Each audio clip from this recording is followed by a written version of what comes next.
নমস্কার। শ্রীরামের অনুধ্যান আমরা পড়ছিলাম অকম্পন ও শূর্পণখার বার্তা। আগের দিন যা পড়েছি আজ তার পরবর্তী অংশ। শূর্পণখার তিরস্কার শুনে রাবণ ক্রুদ্ধ হয়ে জিজ্ঞাসা করলেন, রাম কে? তার পরাক্রম এবং রূপ কেমন? দুর্গম দণ্ডকারণে সে কেন প্রবেশ করেছে? তার অস্ত্র কেমন এবং কেই বা তোমায় বিরূপা করেছে? আমায় সব যথার্থভাবে বলো। উত্তরে শূর্পণখা বলল, রাজা দশরথের পুত্র রাম, রূপে কন্দর্প তুল্য, পরিধানে চির বলকল, তার বাহু দীর্ঘ এবং বিশাল নয়ন যুগল। সেই ইন্দ্রধনু সদৃশ্য ধনু থেকে তীব্র বিষযুক্ত সাপের মতো প্রাণান্তকারী নারাজ বাণ নিক্ষেপ করে। যুদ্ধের সময় সে কখনো বাণসমূহ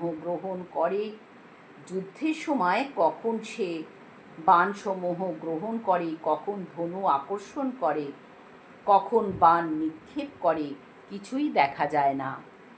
কেবল রাক্ষস সৈন্য বিনষ্ট হচ্ছে এই মাত্রই দেখা যায়। সে অতি অল্প সময়ের মধ্যেই খড় দূষণ এবং 14,000 ভীম পরাক্রম রাক্ষসদের বধ করে ঋষিদের অভয় দিয়েছে এবং দণ্ডকারণে শান্তি স্থাপন করেছে। স্ত্রী বধ মহাপাপ বলে সে আমাকে বিরূপা করে ছেড়ে দিয়েছে। লক্ষণ নামে রামের এক অনুরক্ত ভাই আছে, সেও গুণে এবং বিক্রমে রামেরই মতো। লক্ষণ ক্রোধী, দুর্জয়, শত্রু ধ্বংসকারী, বিক্রমশালী এবং বুদ্ধিমান। সে যেন রামের ডান হাত এবং বাহিরের প্রাণ। রামের সাথে তার প্রিয় পত্নী সীতাও আছে। তার নয়ন যুগল দীর্ঘ, মুখমণ্ডল চন্দ্রতুল্য, তপ্ত কাঞ্চনের মতো দেহকান্তি, তার মতো রূপবতী দেব, দানব, যক্ষ, কিন্নর এবং মানুষের মধ্যে দেখিনি।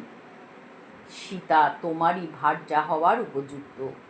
আমি তাকে তোমার ভার্যা রূপে আনতে চেষ্টা করলে ক্রূর লক্ষণ আমাকে বিরূপা করেছে। সীতাকে দেখলেই তুমি কাম বাণে আহত হবে।